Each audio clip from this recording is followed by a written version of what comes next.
kembali kita dalam kajian bareng Bunda Niken atau Kabar Bunda Niken edisi kedua roadshow spesial di Kabupaten Bima. Hari ini kita berbicara akan mengulik sedikit tentang joki cilik ya. Jadi memang kegiatan yang akhir-akhir ini agak menyita kita semuanya yaitu pembahasan mengenai joki cilik. Kabupaten Bima, Kabupaten Dompu, Kota Bima, Sumbawa, dan Pulau Lombok terdiri dari wilayah yang cukup luas. Konon dulu orang tua kita memelihara kuda karena kuda adalah binatang yang tangguh, binatang yang kuat dan relatif mudah pemeliharaannya. Kuda digunakan untuk dinaiki, untuk mengunjungi tempat-tempat yang jauh. Namun pada akhirnya kuda tidak hanya digunakan untuk ditunggangi, tapi juga kuda dilombakan ketika masyarakat sedang bergembira di saat panen.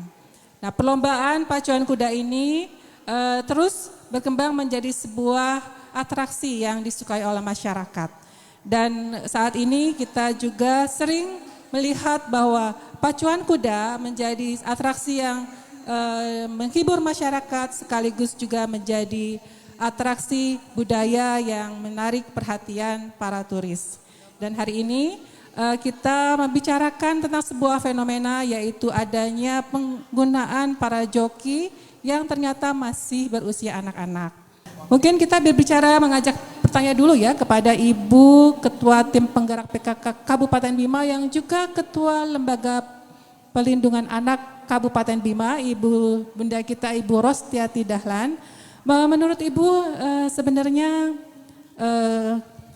fenomena joki cilik ini seperti apa? Apakah benar bahwa ini adalah merupakan eksploitasi gitu ya? Jadi kata-katanya karena ini merupakan eksploitasi terhadap anak, itu kata pemerhati anak. Ibu ini kebetulan memang dari Lembaga Perlindungan Anak. Silakan Ibu, silakan.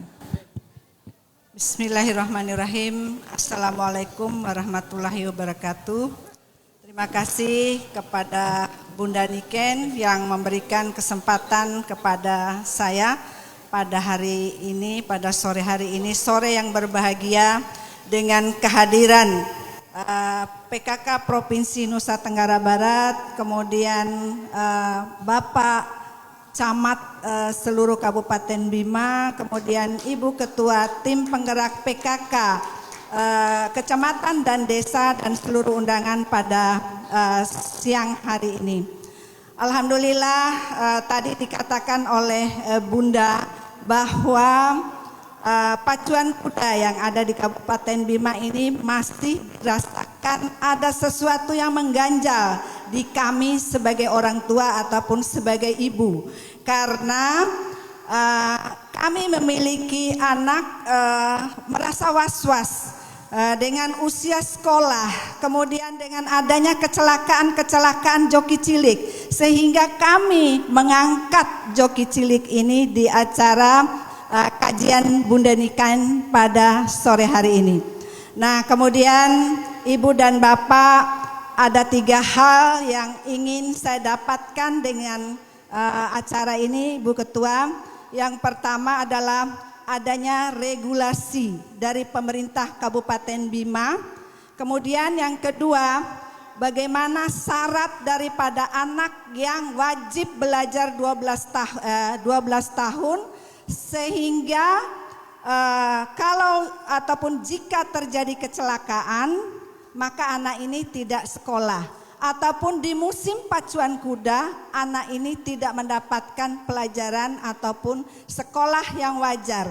Jadi sebenarnya di sini juga ada Dinas Pendidikan dan Kebudayaan yang bisa mendengarkan apa yang menjadi kendala daripada joki cilik yang kita hadapi selama ini. Itu masalah yang kedua, yaitu tentang pendidikan. Nah, kemudian mereka juga ini mendapatkan selain menyalurkan hobi Orang tua juga sepertinya setuju dan oke-oke saja dengan kondisi anaknya seperti ini. Tetapi kita sebagai pemerhati, kita sebagai orang tua ingin mendapatkan bagaimana hak seutuhnya daripada anak-anak ini. Sehingga tidak merugikan di wilayah pendidikan daripada anak. Dan bahkan anak yang menjadi joki ini diperalat untuk mendapatkan upah. Dan berulang-ulang kali anak ini menaiki kuda dengan upah yang berulang-ulang juga, sehingga anak ini mendapatkan uang yang besar. Entah itu uang ini akan diserahkan ke orang tuanya atau untuk keperluan anaknya. Nah, ini yang ingin kita kaji pada sore hari ini. Kemudian yang ketiga, dengan adanya eksploitasi anak ini, kemudian kami harapkan kalau memang ini ada regulasi yang pas untuk pacuan kuda di Kabupaten Bima, maka keamanan dari joki ini seperti apa? Seperti pada anak yang menggunakan motor, dia harus menggunakan helm, kemudian dia harus menggunakan alat pengaman kaki, sehingga pada saat anak-anak ini latihan, anak-anak ini terkontrol, dan yang mengontrolnya itu siapa? Jadi ini perlu adanya keterlibatan pemerintah Kabupaten Bima untuk mengatur ini semua. Maka dari itu adanya camat dan seluruh OPD terkait pada sore hari ini, saya ingin mendapatkan supaya kami sebagai para ibu dan para orang tua ini tidak ingin melihat dan mendengar adanya kecelakaan daripada anak-anak kami ini yang nantinya juga akan mengarah ke pusat, sehingga nama pemerintah Kabupaten Bima juga akan terbawa-bawa. Terima kasih. Kemudian Bunda, kami di sini ada DP3AP2KB, kemudian ada LPA Kabupaten Bima, kemudian ada Camat Woha, tamu teristimewa kami pada sore hari ini, karena beliau ini setiap saya masuk ke lapangan pacuan kuda, dia sebagai oratornya. Jadi tepuk tangan untuk Camat Woha. Nanti akan saya meminta waktunya untuk bercerita apa yang kejadian-kejadian apa yang dilihat dan yang dialami oleh anak-anak kita semuanya. Kemudian ada empat orang joki dan ada orang tua yang hadir yang akan memberikan kesaksian apakah joki cilik ini bisa kita lanjutkan atau ada regulasi khusus yang dari pemerintah Kabupaten Bima akan memberikan pengamanan pada anak-anak kita ini. Terima kasih, mungkin akan berkembang di diskusi dan sekian. Wassalamualaikum warahmatullahi wabarakatuh. Waalaikumsalam. Terima kasih Ibu Ketua Tim Penggerak PKK ini benar-benar seorang aktivis perlindungan anak ya. Iya, terima kasih Ibu. Mungkin kepada Pak Kadis DP3AP2KB dulu ya. Mungkin kita perlu ingin tahu sebenarnya anak-anak itu punya hak apa saja Pak. Nah mungkin kita pernah dengar ada 10 hak anak ya, dan ada 8 fungsi keluarga semacam itu. Nah ini yang menurut kami perlu kembali kita dengar apa saja, sehingga orang tua masyarakat juga tahu, oh ternyata anak punya hak, anak punya kebutuhan-kebutuhan yang merupakan kewajiban kita semua. Silakan mungkin Bapak.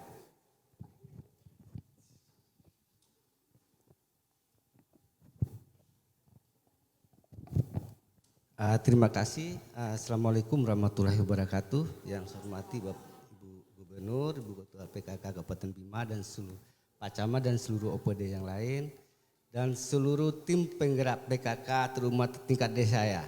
Masih semangat semua ya? Alhamdulillah. Jadi masalah fenomena terjadi dalam joki cilik dan eksploitasi anak sebenarnya kami di DP2 di perlindungan anak DP2KB sebenarnya hanya aturan-aturannya. Tetapi sebenarnya tadi sudah dikupas habis oleh Ibu PKK. Jadi masalah sekolah ya, perlindungan anaknya. Jadi sebenarnya terlalu ini ya. Sebelum saya ke sini juga tadi Bu Gubernur, saya sudah mendekati dengan anak-anak itu sendiri. Jadi Juki 4 Cili tadi saya tadi pagi saya ke sana dulu. Jadi saya sampai ngomong sama keluarganya, Bu, kenapa sih diberi dikasih kesempatan anakmu terhadap untuk juki kuda itu? Saya bilang, oh bukan, kami tidak pernah kasih. Katanya saya cerita Bu, karena tadi semua materi tadi kan sudah dibahas oleh Ibu Ketut PKK. Jadi saya hanya melanjuti itu fenomena yang terjadi dalam konflik dan eksploitasi. Sebenarnya Ibu, ini sebenarnya tidak boleh kita manfaatkan anak-anak, saya bilang. Karena anak ini waktunya masih sekolah. Jadi ini saya lihat ibu-ibu dan bapak, kami katanya tidak memberikan sebenarnya, tapi anak-anak sendiri ini subuh itu sudah lari katanya Bu. Jadi itu makanya saya tadi pagi saya sempat dulu konsultasi sama mereka. Jadi mungkin yang perlu kita perhatikan Bu di provinsi sebenarnya regulasi-regulasi yang perlu diperbaikin. Pertama misalnya anak itu atau umur anak dulu. Umur anak tidak boleh di bawah 10 tahun kalau bisa. Kalau bisa umur anak yang juki cilik tadi 10 tahun ke atas. Itu yang pertama. Yang kedua, di tren atau di di pacuan kuda itu sendiri mungkin perlu kita pasir Bu. Jadi walaupun anak-anak jatuh, dia tidak tercederai atau tidak luka. Itu yang kami harapkan. Yang ketiga, mungkin perlu helm. Kayak seperti motor yang trail atau apa, dia dilindungi semua APD-nya. Jadi ada alat pelindung diri anak. Jadi mulai helm sampai sepatunya harus lengkap. Nah, itu yang kami harapkan pada Ibu Gubernur. Dan yang lainnya mungkin pagarnya. Karena anak-anak yang jatuh ini kena pagar itu Bu. Sehingga ada yang terobek, ada yang ini karena pagarnya masih berupa bambu, kayu. Itu yang saya harapkan mungkin perlu regulasi perbaikan, mungkin taruh karet, taruh ban sisa ban mobil itu di sepanjang bundaran pacuan kuda itu Bu. Mungkin hanya itu yang kami bisa sampaikan. Nanti sebenarnya lebih pahami tentang juki cilik ini Pak Ibu Gubernur, ada camat Woha ini, dia lebih jitu tentang kuda ini. Karena saya tidak punya kuda untuk ini Bu. Ya. Siap. Terima kasih Pak Kadis ya. Tadi warahmatullahi wabarakatuh ya. Waalaikumsalam. Jadi tadi Pak Kadis sudah menggarisbawahi bahwa memang anak-anak memiliki hak-hak ya. Ada 10 hak anak yang bahkan disampaikan oleh United Nation bahwa semua anak-anak di atas bumi ini memiliki 10 hak ya. Yang pertama hak mendapatkan nama atau identitas, kemudian hak memiliki kewarganegaraan, hak memperoleh perlindungan, kemudian hak memperoleh makanan ya yang baik, kemudian hak atas kesehatan dan tumbuh kembang yang optimal, kemudian hak berekreasi, hak mendapatkan pendidikan yang terbaik, hak bermain, hak berperan dalam pembangunan dan hak untuk mendapatkan kesamaan perlakuan. Nah ini yang kita ingin pastikan, apakah anak-anak yang menjadi joki cilik ini mendapatkan hak-haknya tadi secara baik ya. Dan sudah hadir bersama kita alhamdulillah Ibu Rufida ya dari mewakili HISDI ya, Kepala Bidang Pemberdayaan dan Perlindungan HISDI yang ikut mungkin hari ini bisa memberikan pandangannya mengenai fenomena joki cilik yang terjadi. Mungkin menurut Ibu bagaimana sekarang ini? Silakan. Apakah benar itu ada eksploitasi terhadap anak atau bagaimana? Silakan Ibu. Terima kasih kepada Ibu Gubernur. Assalamualaikum warahmatullahi wabarakatuh. Untuk joki cilik sebenarnya eksploitasinya, ya termasuk juga penggadaian jiwa anak karena tingkat kecelakaannya sangat tinggi. Dalam hal ini berpengaruh terhadap pendidikannya, kesehatannya, kesejahteraannya juga. Kalau dibilang kasar ini kan penjualan anak terhadap hak kebebasannya mereka, karena mereka dalam hal ini dilatih khusus untuk joki. Namun awalnya memang joki ini menjadi kebudayaan, itu yang menjadi pertanyaan kami, ini budayanya di mana? Padahal ini pordasi. Nah, dulu-dulunya memang pacuan kuda, tapi sekarang muncul bahasa budaya. Nah, otomatis ada kaitannya dengan pariwisata, terus pemberdayaan, LPA-nya. Nah, itu ada kaitannya semua sebenarnya. Tapi dalam hal ini menjadi budaya karena memang dulu sejarah mungkin zaman Belanda dulu merupakan hiburan bagi Belanda, mungkin itu dulu.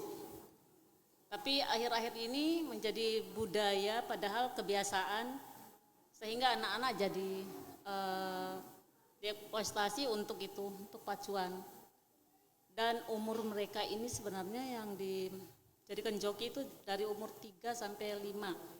Sedangkan 10 tahun itu sudah dipensiunkan, sudah tidak digunakan lagi. Dan juga mereka ini dikontrak oleh orang-orang yang bos-bos yang punya kuda. Jadi dikontrak, ada bulanan, ada harian. Nah, harian ini sangat minim, tidak sesuai dengan kecelakaannya mereka, termasuk mungkin patah kakinya ataupun hancur mukanya. Nah, dalam hal ini mereka ini kesehatannya diurus masing-masing orang tua. Dan dasarnya juga ini cari makan. Jadi itu menjadi keprihatinan kami terhadap pemberdayaan anak. Iya, terima kasih Bu Rufida ya. Cukup lengkap pandangannya bagaimana menjelaskan tentang eksploitasi. Sekarang mungkin saya akan bertanya ke orang yang tadi sudah disebut-sebut sering sekali berkecimpung ada di tengah-tengah pacuan. Bapak Camat Toha, silakan maju Bapak. Ayo silakan Pak, ayo bantu kita di sini, silakan.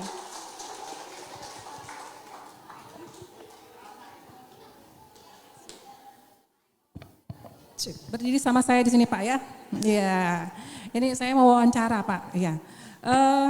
Apakah benar sebenarnya menurut Bapak itu ini tuh budaya? Artinya kalau budaya itu semua orang melakukan ini karena faktor asal usul, faktor lingkungan gitu ya. Apakah menurut Bapak, pertama-tama nih, nanti ada beberapa pertanyaan soalnya. Yang pertama menurut Bapak ini budaya atau bukan Pak? Berbicara tentang pacuan itu ada 3 aspek yang melandasinya. Yang pertama adalah aspek budaya. Seperti apa yang disampaikan oleh Kakanda tadi, Bu Dewi tadi, adalah turun-temurun dari zaman Belanda waktu itu 1927. Pada dalam rangka hari ulang tahun Ratu Wilhelmina, diadakanlah pacuan pertama yang ada di Kabupaten Bima. Seiring dengan waktu, pacuan ini awalnya memang tradisi yang dilakukan oleh orang Belanda. Tapi dengan kondisi semakin kesininya, pacuan menjadi satu hiburan bagi masyarakat Bima. Ya sudah menjadi tradisi bagi masyarakat Bima sehingga turun-temurun sampai hari ini pacuan Bima tetap dilestarikan pada posisinya. Hal yang kedua, pacuan ini adalah sarana hobi dan olahraga. Ya, sarana hobi dan olahraga. Dan yang ketiga, pacuan adalah kita tidak boleh menafikan bahwa pacuan juga akan berimplikasi kepada dampak ekonomi. Baik ekonomi bagi para keluarga para joki, baik ekonomi para pemelihara bagi pemilik kuda-kuda. Itu 3 aspek yang melandasi untuk pacuan kudanya.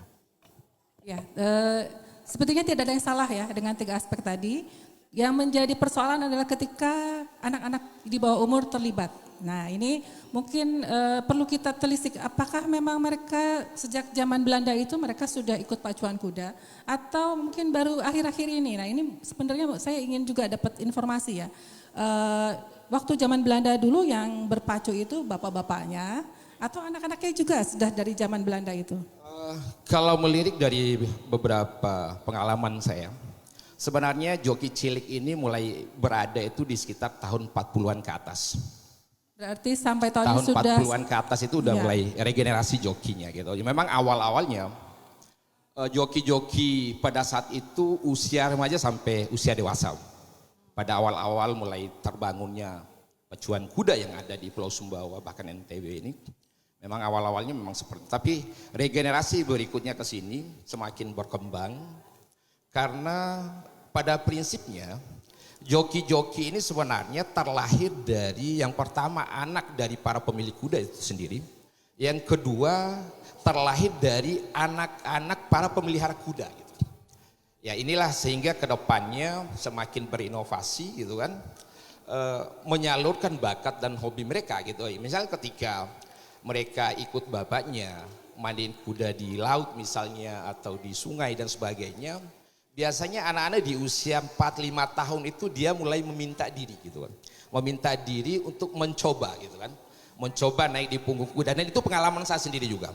Kebetulan saya mulai dari buyut saya adalah para pencinta kuda dan saya adalah pemilik kuda juara sejati. Termasuk Ibu Gubernur, Pak Gubernur bayar kudanya di saya. Iya. Jadi James Bond seharga 500 juta itu kuda saya sudah dibayar oleh Pak Gubernur. Iya, luar biasa. Jadi seperti itu prosesnya, sehingga memang seiring dengan waktu, dengan melihat kondisi-kondisi kuda lokal, sangat mempengaruhi pada kondisi pacunya. Dengan usia-usia remaja, usia dewasa pada saat itu sehingga dilihat akan membuat kondisi kuda akan rawan cedera dan sebagainya dengan kondisi kuda lokal pada masa itu, sehingga diregenerasi juki-juki ini lebih kecil lagi usianya ke bawah. Itu yang proses terjadi awalnya.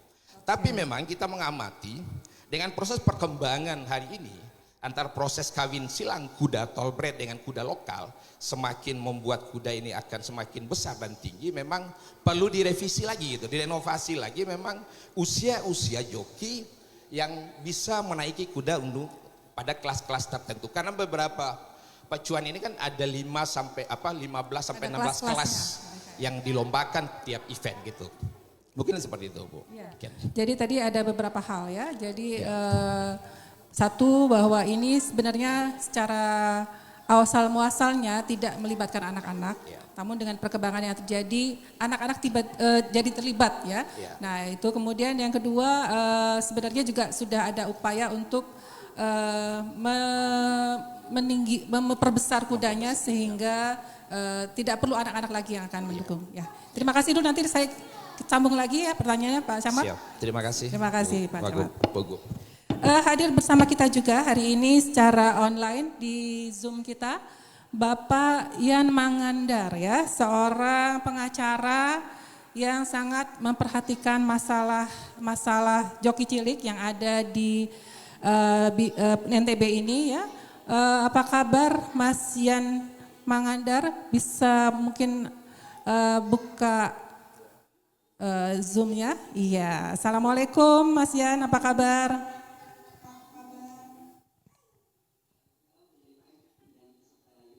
Iya, sehat-sehat ya. Ya, jadi sejak banyak beliau ini memberikan perhatian kepada fenomena joki cilik yang ada di Bima, dan mungkin Mas Yan ingin ada hal yang disampaikan terkait dengan bahwa ini ada eksploitasi, kemudian apa saja, dan kira-kira sekarang ini seperti apa. Kita belum bicara solusi ya, nanti solusi di segmen yang kedua, kita bicara masalah saja. Silakan Mas Yan.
Oh, berani.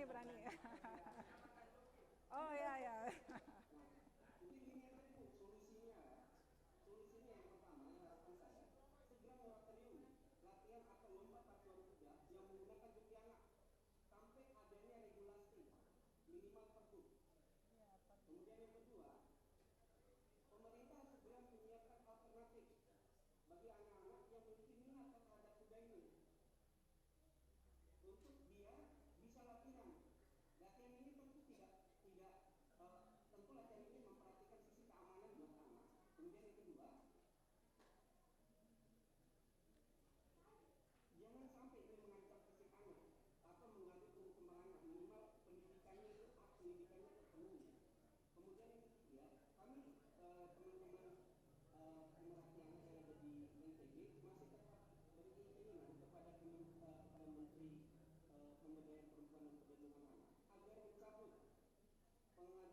Kayaknya lagi menyinggung seseorang ini.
Terima kasih Mas Jan Mangandar, Bapak Ibu semua. Ini adalah seorang pengacara anak ya yang banyak membantu kasus anak-anak berhadapan dengan hukum yang ada di Mataram ya.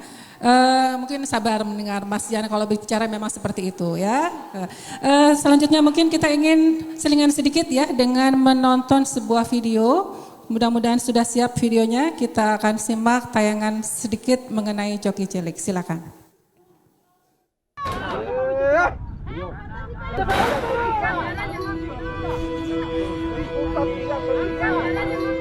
bahwa budaya yang sangat kuat, yang sangat bertahan sampai sekarang adalah pacuan kuda tradisional.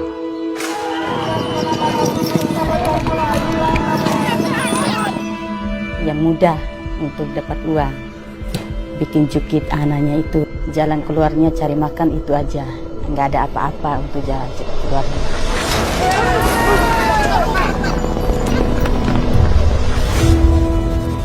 Waktu umur saya 5, saya takut naik kuda, terus saya nangis.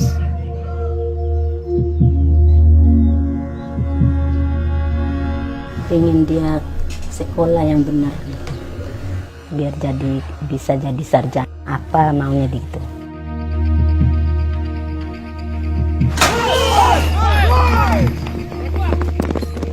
Waktu naik kuda kadang-kadang seminggu sekali pergi sekolah, pergi 2 bulan pacuan kuda. Karena di sana perjudiannya itu bukan uang 1.000 dipegang, uang jutaan, malahan belasan juta dipegang di tangan. Kalau saya naik kuda, pegang keras supaya tidak jatuh.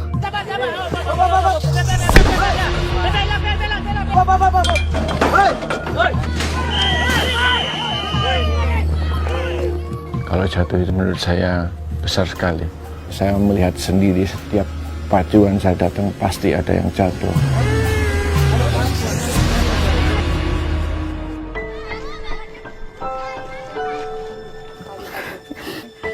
Kata dokter suruh bawa operasi di Mataram. Tapi saya bilang belum ada uang. Belum yang cacat, patah kakinya, mukanya hancur. Ini nasib anak. Berapa anak lagi yang harus dikorbankan? Soalnya rasanya sakit lihat anak itu naik kuda sebenarnya. Minta doa biar anak-anak itu selamat naik kuda itu.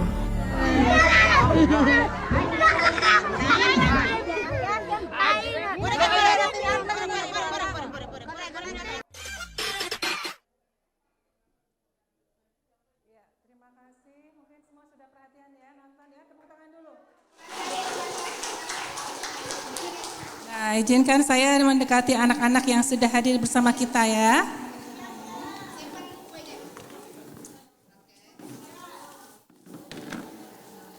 Yang paling kecil siapa di sini yang paling kecil? Namanya siapa? Irawan. Irawan umurnya berapa tahun? Kelas 2. Kelas 2 berarti 8. 7 tahun, 8 tahun. Ini siapa? Farhan. Farhan kelas berapa?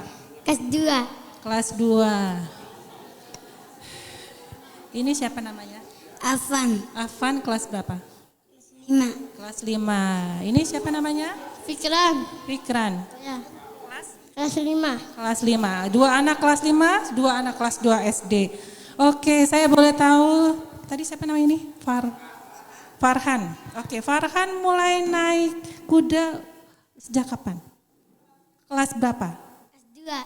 Bukan. Pertama kali naik kuda umur berapa?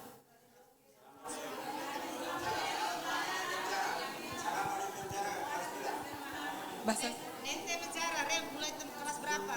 Sebune, kelas 2. Kelas. Bune ayo mau. Kelas 1. Kelas 1. Mungkin belum sekolah waktu itu ya? Belum sekolah sudah naik kuda? Iya, siapa yang ngajak naik kuda? Siapa? Anak-anak, boleh nggak Bunda tanya ya? Ini ya sayangku. Ini kamu di pangku aja sini. Nah, iya. Ya, kamu apa ya? Sekarang sekolah setiap hari, apakah kalau naik pacuan sekolah enggak kalau sedang ada pacuan? Enggak sekolah ya? Oke, kalau sedang pacuan dikasih uang berapa sama orang mama atau papa? Berapa? 20. 20.000. Oke, dipakai untuk apa uangnya? Untuk apa? Jajan. Oke, Jajan. Ini siapa namanya sayang? Irawan. Irawan mulai naik kuda umur berapa? 1. Kelas 1? Oh, belum sekolah mungkin. TK? Hah? Dulu ikut TK enggak? PAUD atau TK pernah ikut? TK ikut, PAUD. Hah? Mana ibunya? Ada orang tuanya, mamanya? Ayo ibu ke depan sini ibu. Ya. Ibunya boleh Irawan. Bunda tahu sebentar sama Irawan tadi. Ini kenapa ini? Jatuh di mana nih? Kuda. Jatuh dari kuda. Kapan jatuhnya ini? Sudah lama jatuhnya? Seminggu. Seminggu. Oh gitu. Sudah seminggu yang lalu jatuh. Rasanya sakit nggak? Berdarah dulu ya? Enggak. Nggak sakit-sakit pasti ya. Ini juga ini. Namanya siapa tadi? Afan. Afan. Dulu pernah jatuh dari kuda Afan? Berapa kali? Oh kayaknya sering nih. Ibu-ibu mohon maaf ini ya. Kenapa nih ada bekas luka di ya? Kapok nggak? Takut nggak naik kuda? Nggak takut? Masih mau naik kuda? Walaupun sudah sakit jatuh masih mau? Mau juga? Masih mau naik? Oke. Ya. Ibu orang tua dari siapa boleh tahu? Dari Irawan. Iya, ini Irawan anak keberapa ibu? Anak terakhir. Ibu anaknya ada berapa orang? Ada 6. Oke, Irawan. Iya, Irawan anak ke-6. Iya. Irawan kakak-kakaknya naik kuda juga? Joki juga semua? Semua. Semua joki? Iya. Oke, kakaknya Irawan sekarang yang paling besar umurnya berapa? Sudah selesai sekolah semua. Sudah selesai sekolah? Iya. Oke. Ini Irawan kenapa dia ibu izinkan naik kuda? Bukan saya yang izinkan, Bu. Siapa yang Dia mengizinkan? kemang sendiri. Oh dia mau sendiri? Oke. Ibu nggak khawatir anaknya jatuh? Khawatir aja. Khawatir. Bagaimana gitu untuk mencegah kekhawatiran itu? Saya suruh naik kuda tapi dia mau sendiri. Oh gitu, tidak bisa dilarang ibu ya? Bisa aja. Nah. Bisa sih dilarang ya, bisa dilarang ibu-ibu. Ya. Jadi Irawan mungkin hati-hati ya kalau naik kuda ini. Lihat nih sudah teman-temannya ini ada bekas luka di wajahnya ya, menunjukkan mereka ini joki cilik yang pernah jatuh. Ya. Sekarang Bunda tanya, kalian sebenarnya Irawan takut nggak kalau naik kuda? Enggak. Udah takut? Senang naik kuda ya? Iya. Iya mudah-mudahan nanti bisa jadi penunggang kuda profesional. Tapi nanti setelah besar ya sayang ya? Iya jangan ikut lomba dulu masih kecil ya. Mungkin itu saja ya. Ada pertanyaan ibu-ibu yang mau ditanyakan? Apa tuh? Iya itu ada yang mau nanya nih sama anak-anak. Silakan ada yang mau nanya ke anak-anak. Sini Bu, Ibu. Sini Bu. Terima kasih Bu. Ya. Terima kasih. Saya hanya mau nanya, benaran kamu berani naik kuda? Awalnya disuruh sama siapa? Seram-raman cowok kau. Jangan dijawab Bu. Cowok kau seram mana?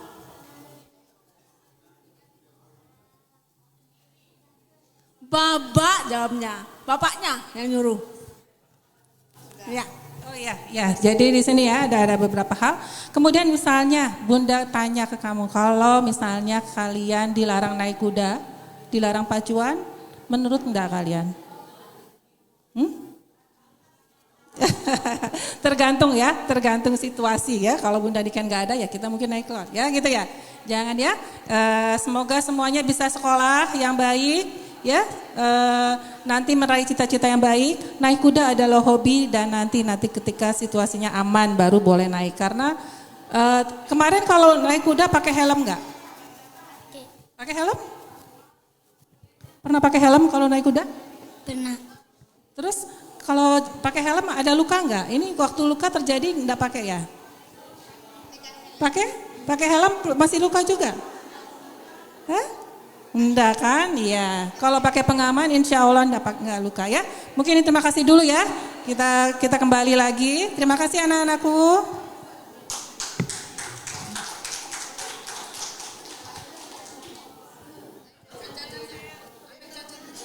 Ya. Bapak Ibu semua, para pemirsa, tadi jelas ya sudah kita dengar beberapa tanya jawab kami dengan para joki cilik yang sangat polos ya menjawab apa adanya. Dan satu kesimpulan sebenarnya ya dari forum ini bahwa mereka masih anak-anak, mereka masih berhak untuk mendapatkan pendidikan, untuk mendapatkan perlindungan, keamanan, dan pertumbuhan yang optimal dan tidak dieksploitasi di usia mereka yang masih sangat dini ini. Dan itu kita semua sepakat, saya kira, dari tim penggerak PKK, ibu-ibu, ke ketua LPA, dari pemerintah pun semuanya sepakat bahwa anak-anak kita, para joki cilik ini sebenarnya harus kita lindungi. Yang menjadi perhatian kita sekarang adalah bagaimana kita memecahkan masalah ini ya. Jadi solusi yang akan kita bicarakan. Jadi mudah-mudahan pembicaraan kita bisa menghasilkan beberapa alternatif solusi. Tadi sudah beberapa hal disinggung, yaitu bagaimana agar anak-anak yang berusia di bawah 10 tahun itu bisa dihindarkan, dilarang untuk mengikuti pacuan ya. Kemudian juga bagaimana pengamanan kepada anak-anak ya. Mungkin saya bercerita bahwa kalau di Sumbawa ya yang terjadi di pacuan kuda di Sumbawa itu harus walaupun pelatihan harus menggunakan pengaman baik helm maupun pelindung kaki ya. Kemudian juga bagaimana agar ada di Sumbawa itu ketika ada pacuan itu di malam harinya ada kelas ya yang dibuat untuk anak-anak joki cilik ini agar mereka tetap bisa tidak ketinggalan pelajaran dan tetap belajar. Namun ini memang sebuah upaya-upaya untuk meminimalisir efek-efek negatif yang ditimbulkan karena mereka harus pergi. Nah tadi kalau dari Pak Yan, contohnya mereka mengharapkan ada yang lebih kuat lagi, yaitu sampai kepada ada pergub, kemudian ada aturan-aturan. Mungkin di sini ada hadir dari Pordasi Ibu yang sudah bisa memberikan kepada kita semua mungkin apa saja yang sebenarnya sudah dilakukan oleh Pordasi ataupun oleh pemerintah untuk mengatasi masalah joki cilik. Hadirkah? Oh, Pak Camat ya mewakili Pordasi, silakan Pak Camat lagi ya.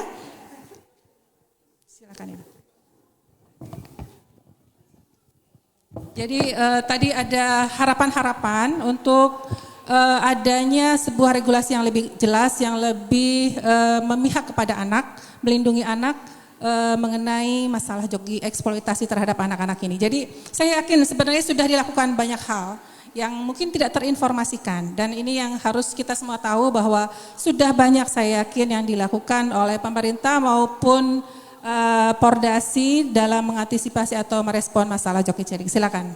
Terima kasih banyak terhadap Ibu Gubernur yang memberikan kesempatan saya untuk 2 kali. Saya mewakili Pordasi, kebetulan masa kepengurusan Pordasi untuk Kabupaten Bima udah berakhir kemarin di tahun 2021 dan hari ini saya selaku karateker untuk Pordasi Kabupaten Bima sesuai yang di SK-kan oleh surat penunjukan yang dilakukan oleh Ketua Pordasi Provinsi NTB. Perlu kami sampaikan dan perlu diketahui oleh seluruh undangan yang ada pada kesempatan ini. Beberapa hal mengacu terhadap beberapa insiden yang terjadi berawal dari insiden meninggalnya salah satu joki di Sambinae waktu itu.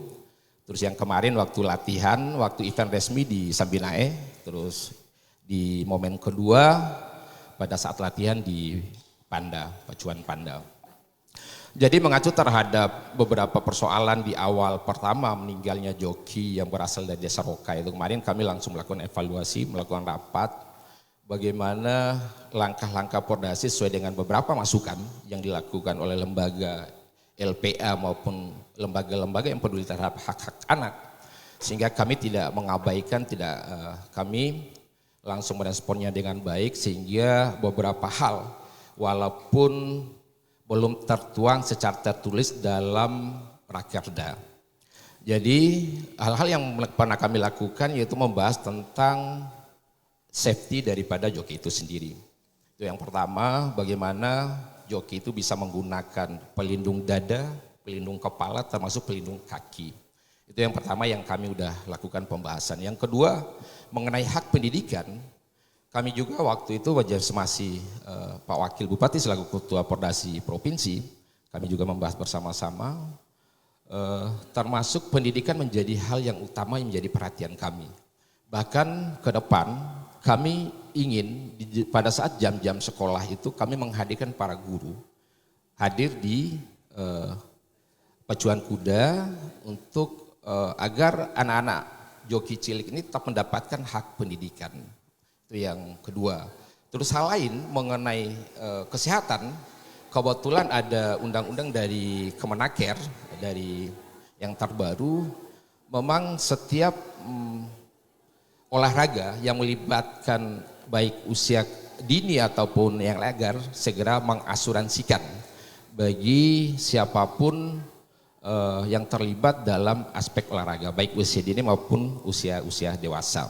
Jadi beberapa hal itulah yang kami lihat sehingga melalui anggaran dasar anggaran rumah tangga Pordasi Pusat di dalam pasal 4.3 di dalam satu itemnya itu adalah di bidang pacu tradisional. Pacu tradisional dan budaya diatur dalam anggaran dasar rumah tangga Pordasi Pusat di dalam pasal 4 ayat 3 itu di tahun 2020 mengatur tentang Komisi Pacu Tradisional.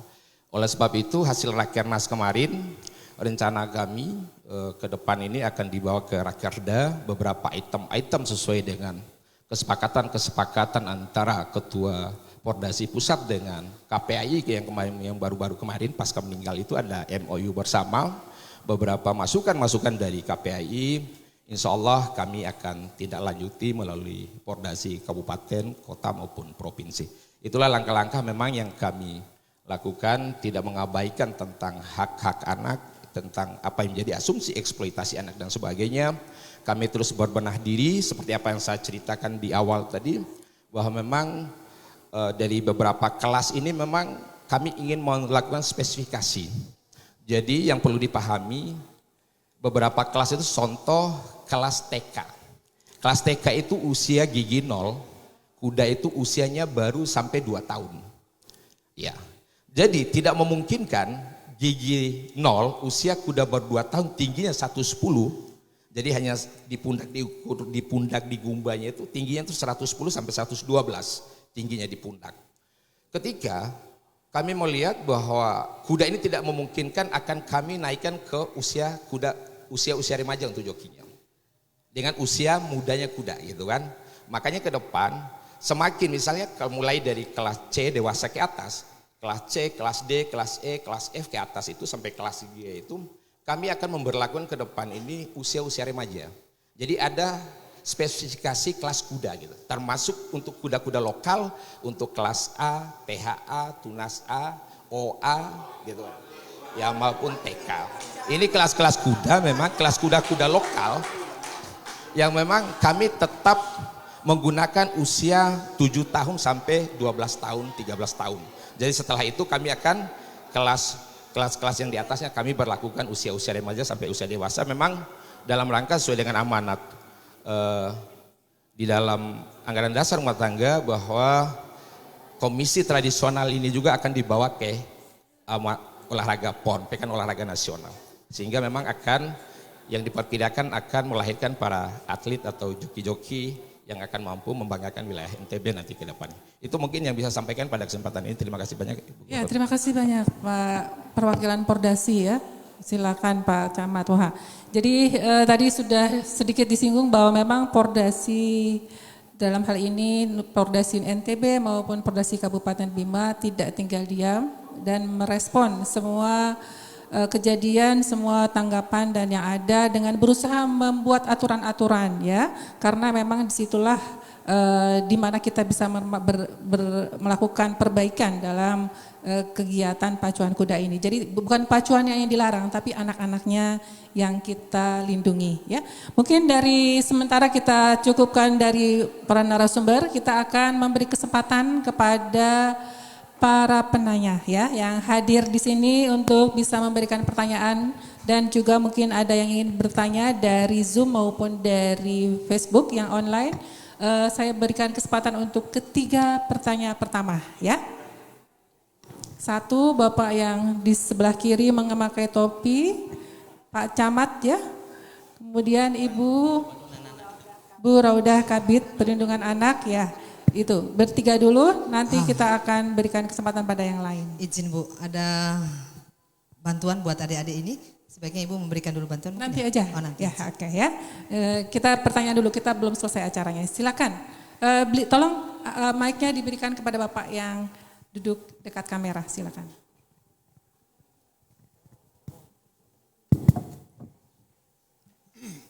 Assalamualaikum warahmatullahi wabarakatuh. Waalaikumsalam warahmatullahi wabarakatuh. Alhamdulillah acara yang kami nantikan, namun hari ini berkunjung hadir berkat mungkin usulan dari Ketua PKK Kabupaten Bima dalam program Roadshow Bu Niken hari ini. Alhamdulillah harus kita beri aplaus terhadap kegiatan ini. Terima kasih. Selanjutnya, kenapa ini sangat penting? Karena kami ini selalu berhadapan. Bisa menyampaikan nama, ya, nama. Mohon maaf, nama saya Safrin dari Lembaga Perlindungan Anak Kabupaten Bima yang setiap hari viral di urusan kasus anak, lebih-lebih masalah kasus yang namanya kita katakan adalah kasus masalah pacuan kuda ini, eksploitasi anak.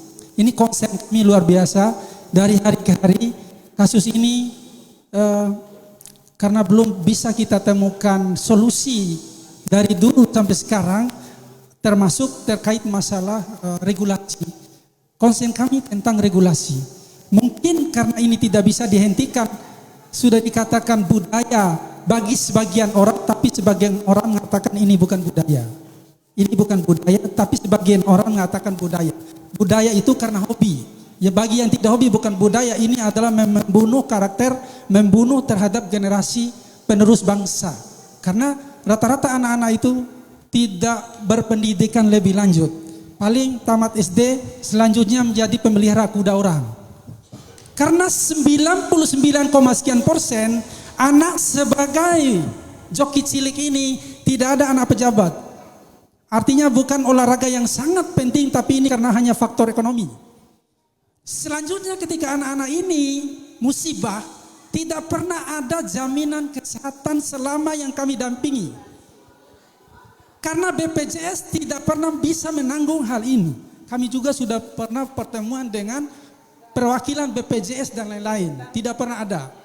Terbaru ini kasus yang heboh yang kami dampingi adalah pada saat latihan pacuan kuda di Panda. Korban ada di Radibau. Kami datangi, kami kunjungi, siapa sih bapak yang urus kuda ini? Dari anak ini siapa sih? Ternyata memang turun-temurun segitu-segitu aja hidupnya. Apakah memang bapak ini mau konsen sampai selama-lamanya menjadi, anaknya menjadi joki cilik seperti ini? Tidak. Nanti kalau saya punya tambak, insya Allah kami tidak lagi akan melakukan seperti ini. Karena ini adalah pekerjaan bersiko. Artinya ini sebenarnya bukan hobi, hanya persoalan ekonomi saja, kebutuhan saja. Selanjutnya yang ingin kami sampaikan kepada Ibu Gubernur sekarang ini adalah minta tolong ini dicarikan regulasinya. Ada aturan-aturannya, apakah ini masuk dalam urusan olahraga atau ini di bagian pariwisata atau memang di bawah Pordasi. Kalau di bawah Pordasi lihat usianya berapa. Ada standar usia kalau di Pordasi. Sekali lagi ada standar usia di Pordasi. Kebetulan saya lihat di teman-teman saya yang lagi ikut Zoom ini ada salah satu budayawan Bima, Bu Dewi juga menyaksikan apa yang kita bicarakan hari ini, bahwa benar tidak apa yang kita sampaikan tertera di sana. Karena mereka punya sejarah riwayat yang namanya asal muasal pacuan kuda ini. Ini teman-teman yang lagi live, terima kasih luar biasa, budayawan dan para LPAS NTB, terima kasih. Nah selanjutnya, tepuk tangan dulu untuk yang ikut Zoom ya. Selanjutnya terkait masalah hal ini, yang kami inginkan adalah tolong perhatikan pendidikan anak. Kesehatan, pendidikan itu hal yang sangat penting. Itu yang kami pertegaskan selama ini. Kalaupun ada ya anak ini yang kecelakaan selama ini yang kami dampingi, sumpah itu adalah secara sukarela. Tidak ada yang jelas dari mana sumber anggarannya yang sesungguhnya ketika ada anak musibah seperti ini. Kira-kira pertanyaan saya, dan pernah saya sampaikan pada saat meninggalnya joki cilik di Kota Bima pasca itu, maukah anak seorang pejabat menjadi menjoki cilik seperti ini? Tidak ada yang mau. Saya katanya salah satu big boss yang ada di sini mau nggak? Kira-kira tidak mau. Atau anaknya Dandi mau enggak? Tidak ada yang mau. Anaknya Kapolres mau enggak? Tidak mungkin mau, karena ini hal yang paling berbahaya di dalam semua olahraga. Itu yang kami dapatkan. Artinya kesimpulan, rata-rata 99% itu adalah anak-anak di bawah garis kemiskinan yang paling rendah. Boleh kita cek seperti apa ya sebenarnya. Itu saja mungkin dari kita mewakili LPA. Terima kasih. Billahi taufiq wal hidayah. Assalamualaikum warahmatullahi wabarakatuh. Waalaikumsalam warahmatullahi wabarakatuh. Terima kasih Pak Safri. Selanjutnya Bapak Camat yang ada di depan. Pak Sape. Oh iya Pak Samad Sape. Silakan Pak Camat. Izin. Mohon maaf Pak, apa punya kuda Pak? Pak Camat punya kuda? Tidak, Bunda. Oh tidak ya. Terima kasih, silakan Pak Camat. Assalamualaikum warahmatullahi wabarakatuh. Waalaikumsalam. Saya Muhammad Akbar, Camat Ujung Timur, Nusa Tenggara Barat, Kecamatan Sape, yang Pak Camat Ibu Kota sering panggil dengan Camat Pesisir. Karena kami punya banyak desa pesisir. Izin Bunda, saya tidak dalam posisi sebagai yang pro atau yang kontra. Cuman saya ingin share sedikit terkait dengan ini, karena joki cilik ini sebenarnya sangat dilematis, tetapi bukan buah simalakama. Kalau buah simalakama itu kalau dimakan bapak yang mati, kalau tidak dimakan ibu yang mati, artinya kita tidak punya pilihan. Nah, terkait dengan joki cilik ini, sebenarnya bukan zaman Belandanya, bukan zaman ininya. Di dalam tuntunan Islam pun kita diberi kesempatan untuk mengajarkan 3 hal kepada anak kita. Berkuda, berenang, dan memanah.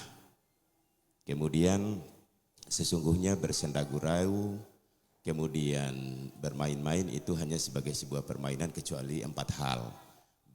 Bersenda gurau dengan suami istri, berenang, memanah, dan berkuda. Artinya ada tuntutan. Kenapa harus berkuda? Itu karena untuk melatih ketangkasan anak. Di sini ada ketangkasan, ada ini. Nah, kalau kita tanya kepada LPA jelas, Lembaga Perlindungan Anak. Jadi sudah pasti itu apapun namanya pasti melindungi. Kalau kita bertanya kepada Pak Camat selaku Ketua Pordasi, ya itu sudah pasti akan banyak alasan yang dicari untuk pembenaran dalam tanda kutip terkait dengan ini. Dan saya ingin mengatakan bahwa memang tadi itu bukan buah simalakama, tetapi solusinya adalah terkait dengan 10 hak anak dari United Nations, PBB, yang seperti yang Bunda katakan itu. Memang hak-hak anak itu ada 10 itu. Nah, tapi yang harus kita lihat itu, yang harus kita cari itu adalah apakah dengan kasus joki cilik ini melanggar ke-10 hak anak itu atau tidak. Saya cuma melihat pendidikannya, identitas, bermainnya, kemudian kesehatannya dan lain sebagainya itu ya sepertinya bisa mereka nikmati karena seperti itu. Tapi terkait dengan hak pendidikannya, saya tidak sependapat dengan Ketua Pordasi, caretaker yang menghadirkan guru ke tempat itu. Tapi mestinya Pordasi itu membuat jadwal itu di luar jadwal sekolah anak, misalnya pada saat libur. Karena memang di Bima ini 2 kali saya pernah menjadi kepala bidang pengembangan pariwisata di Dinas Pariwisata, yang memang hanya 1 kali kami programkan. untuk itu dengan anggaran 720 juta dengan hadiahnya dan lain sebagainya itu 1 kali. Artinya bisa dilakukan pada saat anak-anak libur sekolah supaya mereka bisa menikmati pendidikan itu. Saya sepakat dengan anak-anak itu diberi perlindungan kepala dan lain sebagainya. Dan kalau bisa anak-anak ini diasuransikan sehingga ketika terjadi kecelakaan dan lain sebagainya tidak fatal. Seperti itu yang kami sarankan, sehingga pada saat mereka mengalami kecelakaan dan lain sebagainya ada perlindungan, baik perlindungan material maupun perlindungan kesehatan kepada mereka. Ini yang perlu dilakukan. Jadi joki cilik ini yang saya lihat itu Bunda, itu bukan eksploitasinya, bukan apa, tapi keunikannya. Ini unik gitu loh. Unik. Jadi mereka ini ketangkasannya itu sangat luar biasa. Saya tidak melihat, saya sendiri bukan pecinta kuda, bukan pecinta pacuan seperti Pak Gub, izin, atau seperti Bapak Wakil Bupati, tetapi saya melihat keunikannya, ketangkasan mereka berkuda ini sangat luar biasa. Nah sehingga saya sepakat juga dengan Ketua Pordasi yang memberi klasifikasi terhadap joki ini. Jadi kuda yang sekian tingginya itu, nah untuk mereka yang kecil-kecil ini, kalau terlalu tinggi ya dengan remaja yang ke atas. Dan pada saatnya nanti Pak Ketua Pordasi, seperti yang disampaikan oleh pengacara Bu ya tadi, itu tidak pernah melihat bahwa anak-anak yang di Bima ini menjadi atlet nasional. Ini mestinya PR bagi Pordasi. Mestinya setelah anak-anak ini dilatih ketangkasan berkuda dari kecil ini, nah setelah menanjak dewasa, mereka ini harus diberi pembinaan lanjutan sehingga menjadi atlet berkuda tingkat nasional. Karena dengan ketangkasan waktu kecil saja, mereka sangat luar biasa mengendalikan kuda yang luar biasa. Saya sendiri mohon maaf, jangankan mengendalikan kuda, dekat kuda saja itu saya sudah tidak berani. Nah mereka ini dengan luar biasa, dengan ketangkasan yang luar biasa, keterampilan mengendalikan kuda itu seperti itu Bunda. Ya, saya tidak bertanya, saya cuma share saja. Terima kasih. Assalamualaikum warahmatullahi wabarakatuh. Waalaikumsalam warahmatullahi wabarakatuh. Terima kasih Pak Camat Cape yang bijak ya. Selanjutnya pertanyaan ketiga.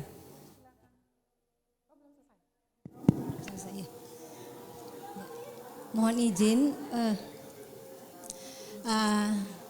kita semua yakin bahwa inisiasi Bunda Niken untuk hadir di sini terkait dengan joki cilik adalah yang pertama adalah bagaimana pemenuhan hak anak yang 10 itu, dan kedua adalah terkait dengan perlindungan khusus anak.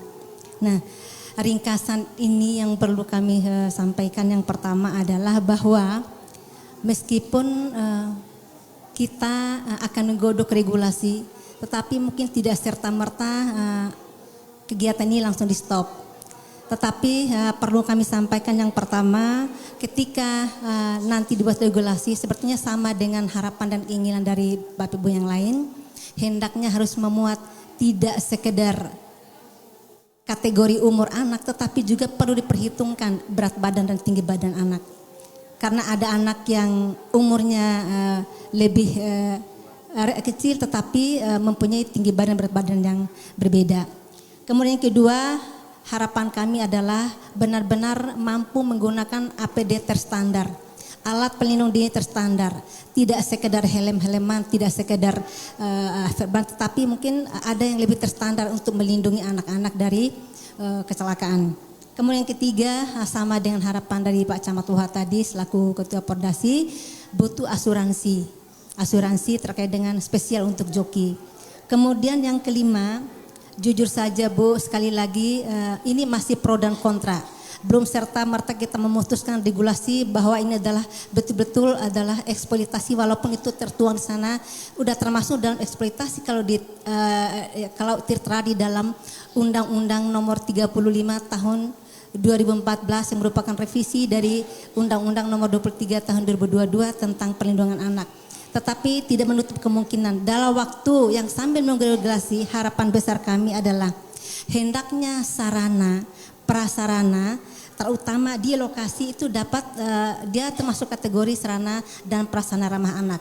Artinya mungkin saat ini menggunakan pagar besi atau pagar kayu, tetapi mohon kiranya bisa disiasati dengan menggunakan pagar dari karet misalnya. Kemudian untuk lantai barangkali mungkin tidak langsung di tanah liat yang keras. Ketika mereka jatuh barangkali mungkin bisa disiasati dengan trek pasir. Kemudian terakhir kami mohon kiranya ini dapat menjadi perhatian khusus dari Bunda Niken, dan ini mungkin permintaan khusus kami mohon bisa disampaikan kepada Bapak Gubernur bisa untuk memperhatikan lebih lanjut terkait dengan tersedianya sarana sambil sekali lagi menunggu keputusan apakah ini memang harus betul-betul dihapus apabila kita mempertahankan Undang-Undang Perlindungan Anak atau mungkin masih bisa dipertimbangkan walaupun dengan catatan tadi dapat meminimalisir dan mengkategorikan anak untuk itu. Barangkali mungkin itu yang dapat kami sampaikan. Mudah-mudahan ini bisa menjadi atensi semuanya. Dan kami berharap yang pasti adalah perlindungan anak dan pemenuhan anak betul-betul kita pertahankan itu. Terima kasih.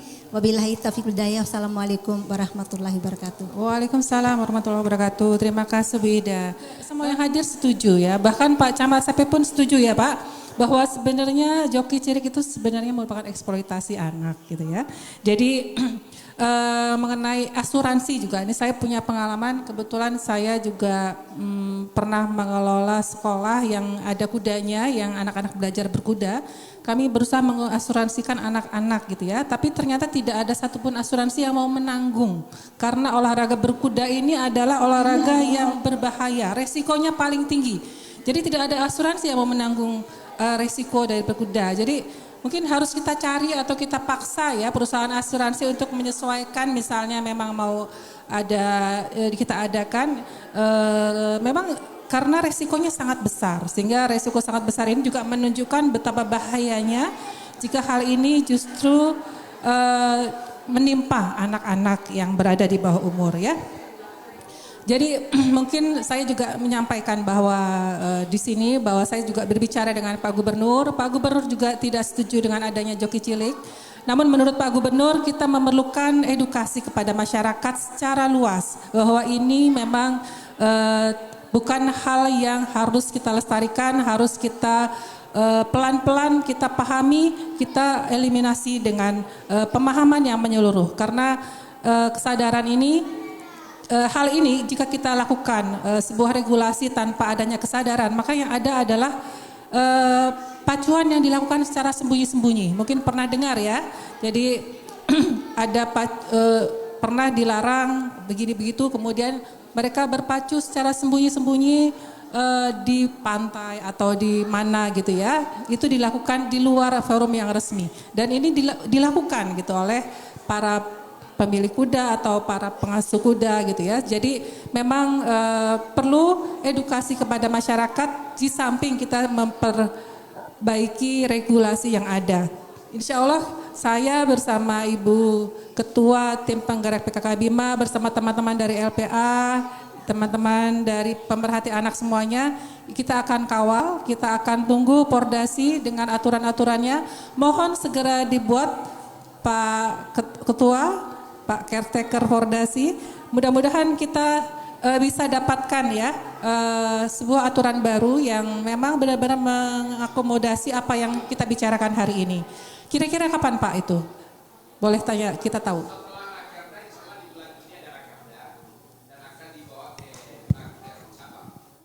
Rakerda itu Rakerda tingkat provinsi melibatkan seluruh kota kabupaten, dan nanti kebetulan kami akan segera melakukan musda. Kapasitas saya selaku caretaker hari ini untuk membawa musda Kabupaten Bima untuk terpilihnya Ketua Pordasi. Nanti setelah Rakerda akan dibahas ke Rakercam untuk tingkat berdasarkan dari hasil Rakernas. Jadi tentang apa-apa yang menjadi masukan dari LPA atau lembaga-lembaga yang peduli terhadap anak. Jadi kami welcome, kami membuka diri apa-apa yang menjadi memperbaiki apa-apa yang menjadi kekurangan kami selama ini dengan beberapa landasan masukan, memperhatikan beberapa kejadian-kejadian. Itu satu menjadi hal yang utama bagi kami dalam membenahi organisasi dan melibatkan beberapa komponen-komponen dalam terkait dengan keberadaan Joki Cilik. Insya Allah di bulan Juni dan Juli hasil itu sudah ada. Jadi bulan depan ya Pak? Bulan depan. Iya, bulan depan kita tunggu. Mudah-mudahan sudah bisa berjalan dengan lancar.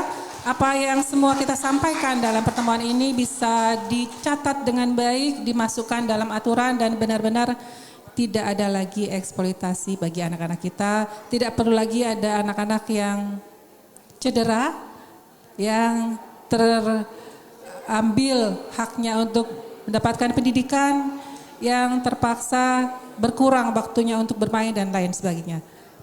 Pak Safri ada lagi yang ingin disampaikan?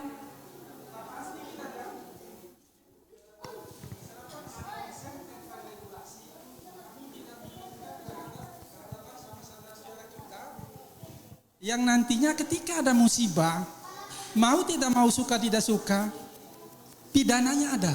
Sekali lagi, mau tidak mau suka tidak suka, kalau ini terjadi berulang-ulang, kemarin aja baru kami stressing awal seperti itu saja, gemetarnya luar biasa.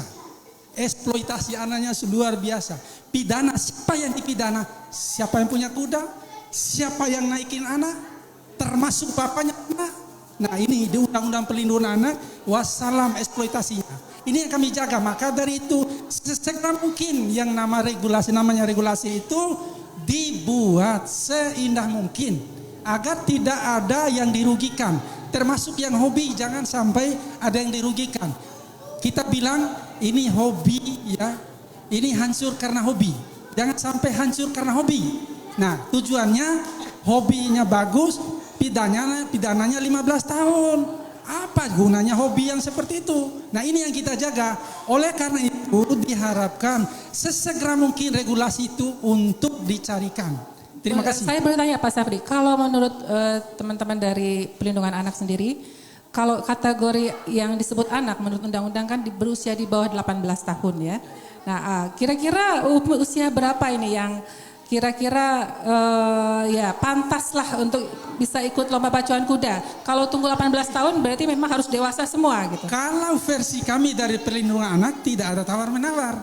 Tapi kalau sudah masukkan ke regulasi mungkin bagian dari olahraga, why not? Kan begitu Bu. Kenapa? Contoh, ini berbahaya juga lomba karateka itu melibatkan anak bawah umur. Tapi punya regulasi, ada wadah yang menaungi dengan jelas seperti itu Bu. Itu tujuannya. Seperti olahraga, banyak kok yang patah. Siapa yang nuntut anak-anak itu? Tidak pernah terjadi. Siapa yang nuntut gurunya yang mengantarkan siswanya dalam hal lomba itu ketika dia kecelakaan? Tidak pernah ada. Kenapa?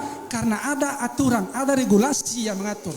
Maunya kami karena ini adalah olahraga yang berbahaya, sesegera mungkin mencarikan formulasi dan regulasi. Terima kasih. Ya, terima kasih ya. Jadi kuncinya memang regulasi. Kita semua berharap ada segera dibuat regulasi yang bisa mengakomodasi semua harapan-harapan kita semua ini ada di sini dan kita kawal insya Allah bersama-sama. Pordasi harapan kami besar kepada bapak-bapak semua dan tentu saja terima kasih dari kami kajian bareng Bunda Niken. Mudah-mudahan acara ini bermanfaat, memberikan wawasan dan tentu saja kesadaran bagi kita semua bahwa ada anak-anak kita yang punya hak untuk bertumbuh dengan baik, selamat, kemudian mendapatkan pendidikan dengan baik dan insya Allah tidak ada lagi ya eksploitasi terhadap anak-anak di daerah kita. Demikian, mohon maaf bila ada kekurangan. Terima kasih atas sambutan dan kehadirannya. Billahi taufiq wal hidayah. Assalamualaikum warahmatullahi wabarakatuh.